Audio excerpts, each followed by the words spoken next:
and welcome to Onesies, the podcast of one season wonders and blunders. My name's Andrew. And my name's Emily. And we are still talking about Automan, though we are actually getting to the end of Automan.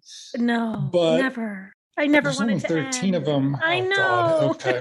All right. Well, especially after this episode. This episode, episode 9, which is called Murder MTV. Murder MTV. Murder Music Television. And there is some music television. Oh boy. Okay, what are your 3 things? Because we got to get going. We got to get going with this goodness. DTF, fake musicking, and Kung Fu Wally. All very good. Okay, I will do Wally's new apartment. Oh my God, it's in Ghostbusters. And Good Friends with Tongue. Ew. Okay. Okay, so the episode starts with a music video. It starts with a montage of LA and then a music video. With the music. Oh my God. With the music, so that's the intro to the video.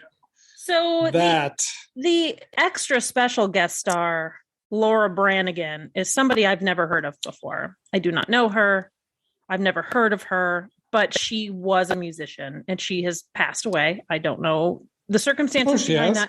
Okay. Yeah. I think it was like a brain aneurysm or something, but she is a singer. And so it's a novelty episode to highlight her being a singer, I guess. I don't know. It seems very weird. So she's the leader of a band. Is it Hot Kicks? Sweet Tracks. Sweet Kicks. Sweet Kicks. It's hard because her dad calls her Sweet Cakes a bunch, and so do all the other men. Ugh. Yeah, it's gross. And they're shooting a music video in Los Angeles. I noticed a couple of things that I recognized, but a lot of things, it went too quickly for me to notice. But she's singing. She's in this band, but the girls don't do anything. The other 2 ladies in the band don't do anything except dance around. The blonde, her wig is bad. But anyway, that's another thing. Yeah, they're shooting a music video and there's a lot of cutting and a lot of restarting and a lot of the same song over and over and over and over and over. Yes. Throughout this whole episode. That is a real song. That's a real song. You can listen to that on Spotify, I think. I can't. Are you still on Spotify? How dare you? Spotify free. No, sorry. Spotify does technically host our podcast. No. We love it. We got to start being a little more edgy so we can get more people. Yes. Okay. Well, we're not going to do that, but anyway. So we meet her dad, Lee Cole, who is the special guest star, who I vaguely recognize this guy. There are a couple actors like that in this episode. Yeah. But Laura Branigan is the big guest star, and I think unless you watched MTV from 1981 to 1984, you would have no idea who she is. I was a baby. Her hit was Gloria. Okay, which so is a song. That was her song. Okay, because I recognize that was one. Her song. Okay. We will talk about her music in a bit, but and I'm having slow loading on Lee Cole. So the other credit I noticed is The Stories by Gordon Trueblood, whose name I've only ever seen before as the original screenwriter of Jaws 3D. But after the music video, we establish her father, Lee Cole. We establish that her mother is dead. Mm-hmm. And then a bomb goes off. Yeah, and she's making it big. Like she's got a hit on her hands, and and Dad is very grateful, and he seems to be the manager. He seems to be putting all of his time and attention and money around supporting his daughter's career. Yes. But yes, the bomb goes off. We see a mysterious hand planting a bomb. or a little light up disc that then explodes. Yes. Yeah. So bomb goes off. Intro Jack. Lieutenant Jack is on the scene. My note for the bomb is, I mean, I get it because it stops the music for a while. My note on this scene with Jack is that he's wearing a members only jacket that we've seen before, I feel like. And then he comes back wearing a blue members only jacket later in the episode, and he looks fantastic. What a There's a lot to sharp dressed man. He is enjoying himself this episode. Okay, so are they targeting a celebrity? Blah, blah, blah. Wally comes in and uses their computer center, which is a decked out computer center that nobody who works there seems to ever need to use. Yeah. And so Wally uses it to boot up Automan, and we get to see that the program is called Crime Fighter. Crime Fighter. Again, it's for 7-year-olds, right? Yeah, 7-year-olds who want to learn how to. Okay. All right. So we'll get to that. Yeah. We will get to some things later. Before that, we have Automan gets there, and basically Wally just calls him for nothing. Yeah. And he's like, hey, man, like, what's going on? And he's like, well, I talked to the computer and it said this. And he's like, okay, thanks. Bye, Otto. But what Otto does is says, oh, well, this was triggered to go off when a certain note was hit or something, even though it's a pop song. And so it's been very repetitive. Sometime during the chorus, which they've sung 3 or 4 times now, it goes off. And it's highly... What is wrong with my microphone today? It's like highly technical thing that happens. And I don't know. I thought it was very weird. And then he just kind of... It's supposed to be... I lost you for a second. And my microphone is really fucked up. What is going on? Sorry. I'm going to stand farther away. Maybe turn it down. There we go. Continue. Seafood play. Okay, so yeah, so supposedly it's an advanced bomb that went off when a certain part of the shitty music played, but we can't tell that because it was all just the same shitty music repeated. Yeah. I'm sorry, I'm trying to find the episode guest list. There she is. Okay, so Murder MTV. Lee Cole is played. Oh my God, IMDb has her promotional shots she took for it. Yep. Okay, Lee Cole is played by Sid Cole. Why do I think his name is Lee Cole? Because they call him Lee. Michael McGuire. They call him Lee throughout the whole thing. I totally thought they did. Yeah. And then somebody else plays the other gangster. Is it this? So Zito Kazan and Michael Gregory, right? Those are the two. No, those are the thugs. Oh, so Albert Paulson is Frank Ladrone. Okay, Albert Paulson, who I know from, is he the dad in Eyewitness? Yes, he's the dad in Eyewitness. He plays what's her face? Sigourney Weaver's dad in Eyewitness, where he is playing an Israeli. Well, in this, he is playing an Italian gentleman. And apparently, according to the brief IMDb, he also plays a German gentleman often. Anyway.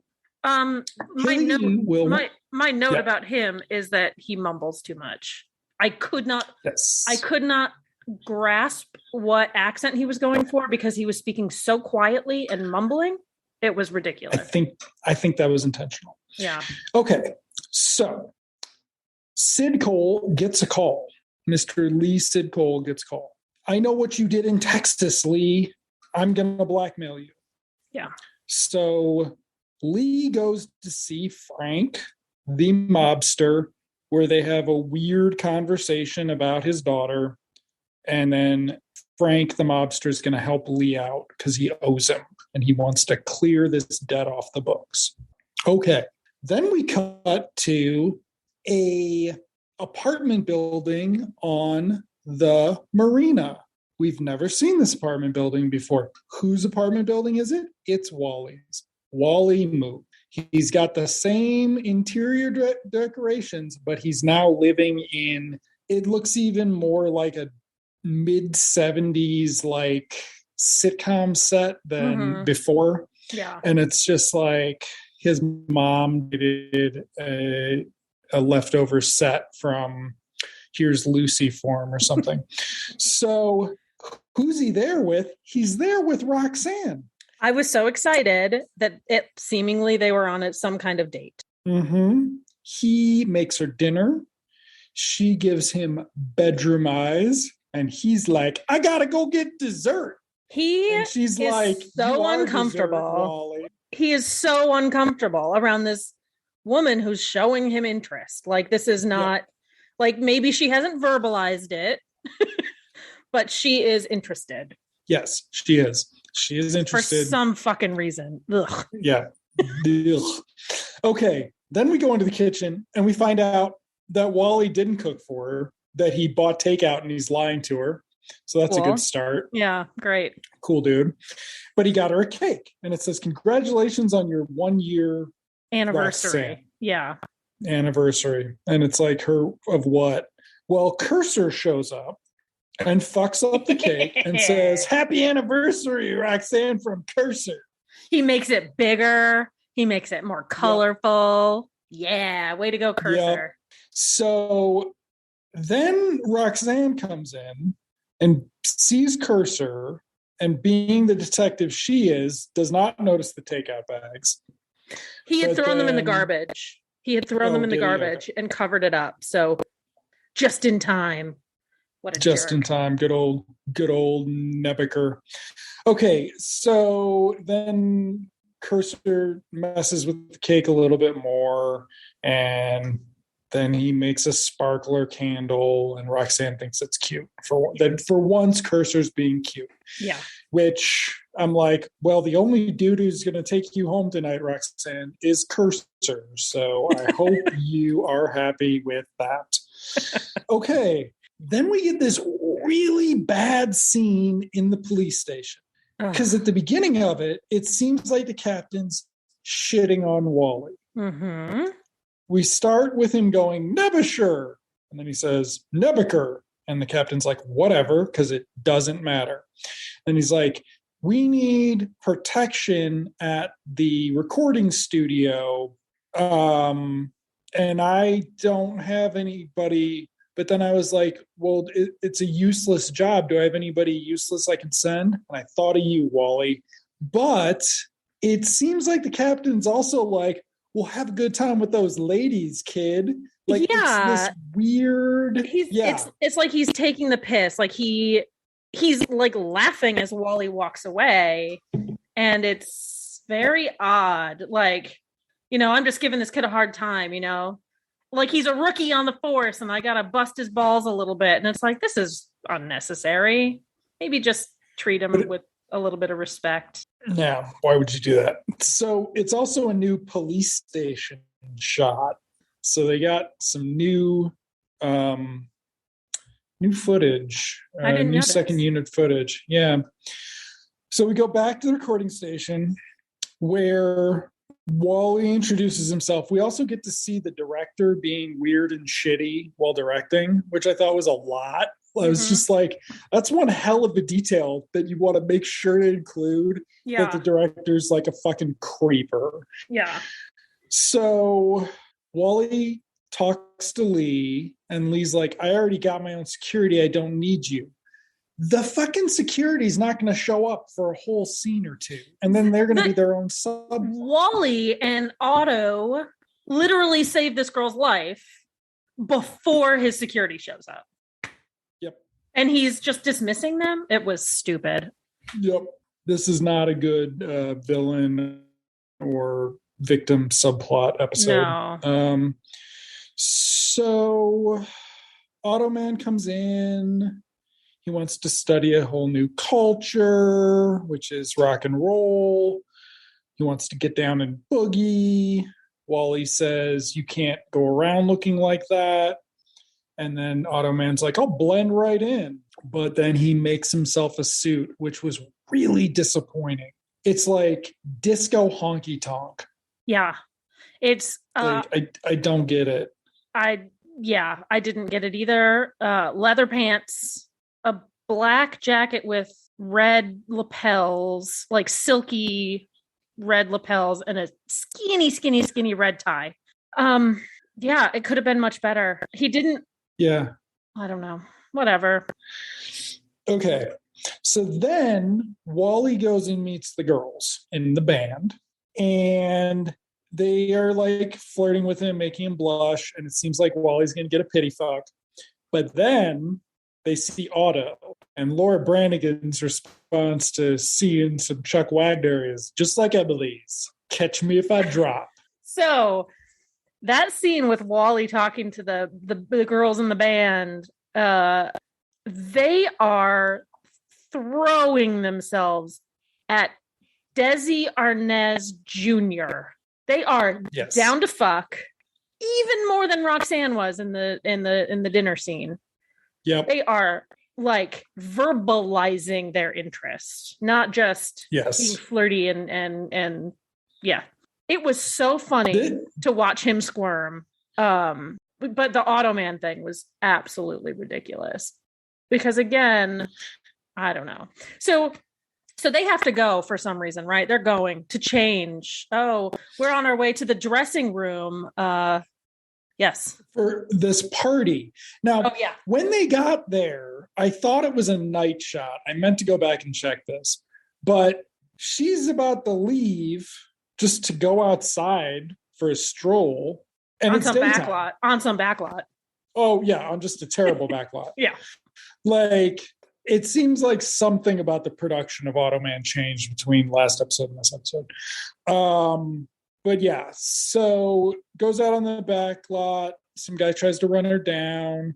And they say, wait, is this where they save her? Automan saves her. He jumps like in front of the van and grabs her and saves her. Yeah. Which I didn't catch the first time around, so I'm glad I watched it again. Very heroic. I mean, it seemed very close, like a very close call for that stuntman. But before that, when Automan comes up and they're all like fawning over him, and then they leave to go get ready for the party. What? Somebody says something. Oh, Laura Branigan is laying it on thick to Automan. You know, she's glad that he's coming to the party and da-da-da-da-da. And she's just instantly had googly eyes. I thought that was really weird. And I thought it was really weird that somebody was out to kill her, presumably, and she's just leaving the studio on her own for no reason, seemingly. Well, Dad hasn't told her that it's about her yet, really. But still, there was a bomb that went off on her thing. You would think that. And also, Laura Branigan being all googly-eyed over Chuck Wagner.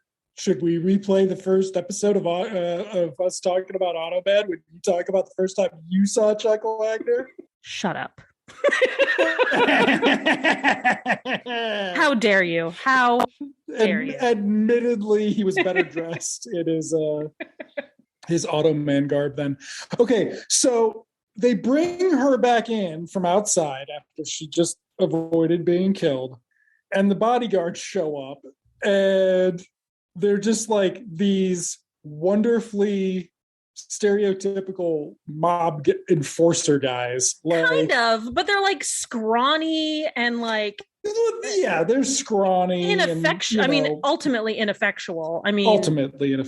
Yes, they're not scary, really. Except, I guess everybody on set is scared. Like all of the actors or not the actors. The characters are all like, "Who are these guys?" And Lee's not really thrilled that they seem to really want to hang out with his daughter. Like, yeah. So we meet these guys. And so Lee blows off the cops to hang out with his mobsters. And they tell him that they're protection, not detective. Or no, they ask him questions about the blackmailer. And he's like, you're protection, not detectives. Yeah. And one of them's like, well, there's only one way to make sure this guy doesn't come around, but he doesn't want to hurt anybody. Right. So, well, what we have discovered in that scene with him and the mobster is that he used to be in the mob. Yes. And he has been out for now 25 years. And this is just a favor you know. So he's changed his life, so he doesn't actually want anybody to die. Right. So then we cut to Dad playing the piano, and Jesse comes in and sees him. And he says something creepy, like an angel has descended on him. Yeah. Yeah, there's a lot of that. Then she says she knows something was wrong because I know you too well. And my comment on that was because I'm too terrible an actress. So we find out that 2 weeks ago, when they were playing Seaport, Texas, which I did not check up to see if it was real, a dirty cop told Dad that he found drugs in Laura Branigan's dressing room and he wanted a payoff. But then Dad struggled with the guy and a gun went off and the cop died. And he doesn't want to go to the cops because they won't believe him. So they're going to go to the party. It's a daytime party. So yeah, it's a daytime party where Laura Branigan and the girls are performing. Now, one of my big concerns was that they were going to blame the drugs on the black girl. At least they didn't do that. I was they did waiting not. for that they did the not. whole time. Yeah. So waiting for that the whole time. That and Jack hooking up with the black singer. Like, later on, Jack is really happy to get to hang out with these 20-something girls. Like, yeah, so this daytime party at the president of the record company's house, who we never meet, we never see. It's completely irrelevant, except that it's a huge house in Bel Air or something, right? Like, it's some big house. And they are singing their hit. They're singing a song before that. And then they sing the Wild Hot Night, whatever. But before they can sing that, did you notice the crowd of people at this party? It was quite the interesting mix of people in like Ralph Lauren garb, men in suits, like weird, gothic sort of new romantic types, and hippies. Like, it was this really odd mix of people. And in the daytime, you just don't expect to see these people mingling together. Laura Branigan appeals to everyone, apparently. And everyone's sort of doing white people dancing, sort of just standing with their feet in place and bobbing their shoulders back and forth. And Dad is in the president of the record company's house using the phone. Mm-hmm. And we find out that the guitar player has canceled very last minute because the band is already playing. The band is already playing a song. Yes. But this is a great opportunity. Wally and Automan overhear Dad telling the band the guitar player is canceled, and Automan gets a great idea. He is going to go inside and have Cursor generates a guitar for him, and it is a dorky guitar, just like the dorky motorcycle in the last episode. And he's gonna fucking jam, man. He is so ready. I was waiting for a piano key tie, to be honest, but he already had that red one on. He's ready to jam with the ladies. Yes. And Wally has gone off to investigate this is the other thing I had from this scene. The mob goons are sort of off to the side. Just two of them alone, far away from the action, whispering to each other. And like, there's a party going on. Like, go mingle, guys. That's how you fucking find out who the baddie is. They're working, if you were paying attention, because they see a creeper across the street and they're like, we're going to go fucking follow this dude. And that was my note. I was like, oh, they're working while Wally and Automan are fucking off. Like, Automan's trying to get laid and Wally's, cock blocking. So they start chasing Jack because they think he's the stalker. Yeah. And Wally goes after them. Yes. And then takes way too long to come back to get Automan. Yeah. They've already played an entire song on the guitar.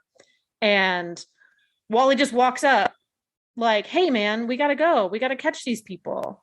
And he just abandons the band during the middle of the song. Yes. And it's like, there's no reaction from them. But there's a lot. This is my fake musicking scene there's a lot of fake musicking going on, including from Automan, and he's much better at it.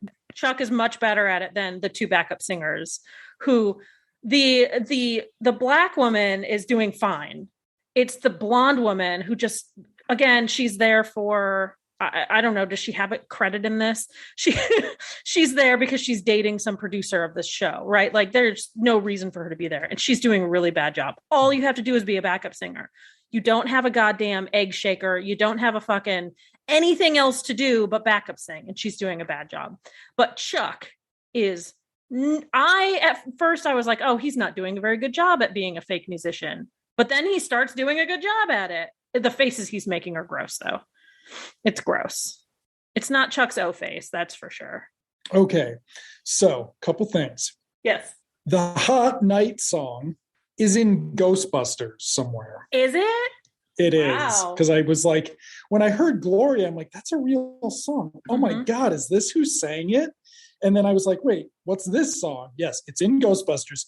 Diana Warren co-wrote it, which means that appropriately done, it's probably an okay 80s pop song, not by Laura Branigan and company. So then they go make the auto car, and a black parking valet sees them, and he does a sort of a spit take, and then he says something, and I was waiting for it to be bad, and instead it's, I gotta stop partying so much, which is somehow worse than if it were bad. Like, it's like they recognized that they wanted it to be something else, so they turned it into something less bad, but it's still bad. Yeah. It's like, okay. It's like, it's like you want to be racist for 7-year-olds, right? Like, you can't, like, you want to be racist, but you can't, like, you can't say, oh, I'm doing too many drugs. Yeah. Right. Okay. So now we're getting the car chase between Jack and the mobsters, except Jack is chasing the mobsters. Yes. So somehow they made this stalker chase them. And they say they're on Mulholland, so you're going to have to do some recon and see if you can figure out where they filmed this. There's some really bad car chase music, but there's construction on Mulholland. So the mob guys drive up a ramp and do their flying car shot, and Jack follows them, but when he does it, his car flips over. Yeah. So his car flips over, the mobsters get out, pull him out, punch him out, and then check his ID, and they're like, oh shit, it's the wrong guy. Hey, sorry, pal. And they just leave him. So I did do a little bit of recon on this. Okay. Mulholland is a big thing. I just assumed that this house was in Bel Air because just the neighborhood doesn't look like anywhere in the hills around where I live. But like they're just making things up. There's no Oak something canyon. Like if there is, it's over by the zoo, which is on the other side of the city. So I don't know.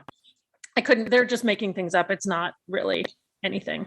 Well, it's not based on a true story like the pilot was. Okay. Yeah, that's true. So we go back to the cops, right? And we talk about how Lee Cole was involved in a payola scam. So the cops now know something's up with these mobsters and Lee Cole, Sid Cole. Okay.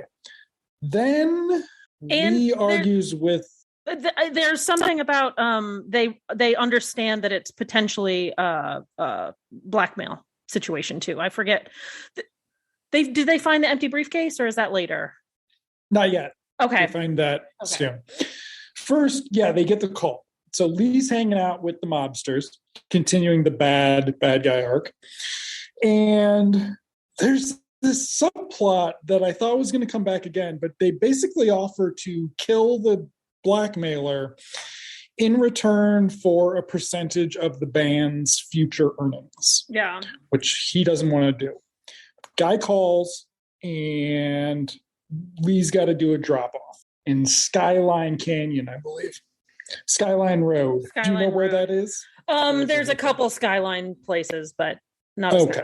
So then we get this incredible scene where Lee drives out, dumps a briefcase, or does he give it to the guy? The He guy's dumps on a it. motorcycle. He dumps it and leaves, and the motorcycle guy picks it up. Yeah. Okay. So motorcycle guy who's in a mask, which doesn't fucking matter, with a machine gun, picks it up, discovers the attache case is empty. He says, "That's stupid, Cole. You're going to pay." But then the mobsters show up, and one of them starts shooting at the guy on the bike from his car window, which is their plan. Yeah. Except he shoots at them with the machine gun, and they fly off the road, and then he shoots them again, and so they're dead. And he gets away, and he's fine. So this isn't good for Lee Cole. No. His mob connections are dead. There's a dog outside running really fast. His mob connections are dead. They weren't really doing anything anyway, except for trying to get a piece of Lee's action, right? Going against his will to try to kill this guy. And now he's in trouble with the mob boss guy who's not gonna play ball anymore with him. Yeah. So Jack's gonna talk to Lee Cole now because they figured out it's blackmail. Mm-hmm. Where's Automan? Automan's off with Laura, and he makes her feel. Ready to go.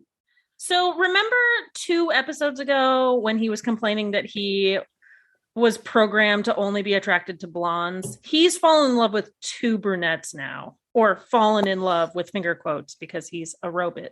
Hologram. Whatever. You know what I mean. And she's just like, her being in love face is really creepy. It you know what it reminds me of? It reminds me of like one of those like daddy-daughter dance situations where, you know, the daughter is like committing to being a virgin until she gets married and daddy's her only man. Like it's that sort of like, hi, I love you, sort of like little girl weird thing. It's so gross. It was really unsettling to me. Then there's a knock on the door. And I thought it was Wally. Yeah. Interrupting, because that seemed what the setup was. No, it's somebody with an envelope for Jesse. Automan feels the envelope and hands it to her. I was like, doesn't he have the power to see what's in the envelope? Mm-hmm. Well, he uses that power later, but not right now. Instead, she opens it up and finds a newspaper saying cop killed in Seaport after shitty rock trio leaves. So she runs out, and then Wally runs into Automan, and Automan says, well, I was doing just fine till that newspaper showed up, because Automan's... Because they got a smooch. They had a little smooch in there. They had a little smooch. So Jesse... Laura Branigan goes to her dad. He says, you get the money and pay it off, and it's going to be fine. Wally and Otto are like, well, we better show what we found. They print out an exact duplicate of the newspaper on the dot matrix printer. I don't know how. That was computer amazing. lab. Yeah. But once they get outside, oh shit, man. It's almost the end of the episode. Automan's out of power. Oh, that was something. He disappears. He tries to get Cursor to manifest the auto car, and it starts to do it, and then it disappears, and then Automan's like, peace out, disappears, and Wally's kind of left there on his own. Wally's left there on his own. Doesn't she get kidnapped? She does get kidnapped. They're outside. Yes, they're outside. They watch her get kidnapped. They watch her get kidnapped. Yeah. She gets taken away in a van. Why didn't this, why does Automan run out of power at the worst time? It's almost like it's a TV show. Almost like it's a TV show, and hello, be grateful he helps you solve every case. Asshole. You fucking prick. So this is where we have the scene where Lee goes back to Frank, and Frank's like, no, I'm not helping you. Yeah. He's like, I just need a loan. It's like $50,000 to pay this guy off to stop him harassing me. And he's like, nope. No. Go cry to somebody else. Like, you got 2 of my guys killed, and our debt is paid. We're done. Yeah, we're square. Yeah. So then we cut to Laura Branigan and the kidnapper, and we discover it's Sam Clementine from her sound crew. So who we've never seen before, right? He's never seen him before. Because I knew it was somebody on the sound crew. So when I rewatched it the second time, I was looking for the guy, thinking like, oh, maybe he's going to come up and do something. No, this is like Murder, She Wrote, where you never know, like you never meet the killer, and then suddenly you meet the killer. Maybe that's not Murder, She Wrote. Yep. It's very stupid. I hated it. Yeah, but it was pretty bad. He doesn't want to be plugging in amps his whole life, so he's going to make $50,000 and be set. I guess. Yep. Okay. So then the cops have convinced Dad to tell them what's going on, and he's going to make a statement, including confessing to shooting the cop in Seaport. Wally's at the computers, wondering where Automan is. And then they get the ransom call, and they have to go out to the ransom spot. But Wally's got to go back and call home to try to get a crime fighter program running. Please respond, Automan. No.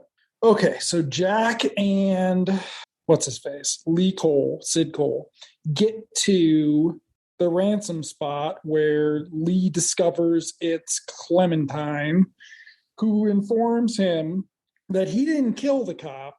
Clementine took care of it because he saw an opportunity. Yeah. Okay, so then we're gonna have some chasey fighty business going on where Wally and the kidnapper fight. And Wally does some kung fu, just like he did in the last. Does some kung fu. Which he did in the last episode too, which we maybe didn't. We noted that he fought and he won, but we didn't notice the roundhouse kick that he did to take the guys out. Yeah. Seems to be his only move, but we'll see. Well, you know, Desi's got some moves. And then somebody's like, what about Jesse, Laura Branigan? And Wally's like, I think Automan. When did he get called back? Like, when did he come back? I don't know when he came back. He zoomed back and Wally saw him, and so he assumed that it was fine. Okay. So Wally goes back, and he sees her in the back of the van, and some sexy music plays, and they're like, it's just not going to work for us. We're just going to have to be friends. And they're like, okay, let's just be friends. Then it's some tongue time. And I'm just like, okay, you don't French kiss your friends, Andrew? I find that weird. So, well, I guess I won't take it personally then. Fine. Yeah, there you go. But it's just like 2 seconds after they're like, we're just gonna have to be friends. They're just like, well, let's kiss. And I'm like, oh, okay, this is weird. Okay. Very weird. So as long as she doesn't expect anything of Automan, he can bang her, basically. Okay. So now we're at the studio with everybody. Roxanne's there, the captain's there, Jack's there, Automan is there, Lee Cole is there. And they say, Sam Clementine's, under arrest for that murder at Seaport now. Like, you getting in a tussle with the cop is forgiven. Like, there's nothing about that. It's fine. Yeah. So that's lucky because, yes, you can kill a cop in Texas and, not be fucking lynched. Okay. So this is where my note was Jack's disco clothes. I guess I didn't notice Jack's disco clothes. Jack is very enthusiastic in this scene. This is the scene where I thought he was going to put his arms on both the backup singers or something but instead what we get is Sweet Kicks singing a song for Automan about satisfaction and how Laura Branigan has been satisfied by Automan. And then she tosses him a rose and he sniffs it, and the shot at the end of it is just it up against his face. And my comment was, they just should have fucking done it and have him start licking it. What's up? So we know what Automan's good at. Yeah, so I don't think there's any way to read that other than Automan got laid and Wally didn't. He's lost his auto virginity. I mean, in the introduction that I haven't watched since like the third episode, he does say that he could even feel like a real person. So I guess, I mean, he can't be penetrated by bullets, but he can penetrate with his auto penis. I don't understand. How weird would it have been? Because he's got to be like, cursor, res me penis. So, Cursor had to like leave Roxanne's apartment, fly over to Laura Branigan's, res it, then go back while Wally's sitting at home playing Dallas, the fucking video game.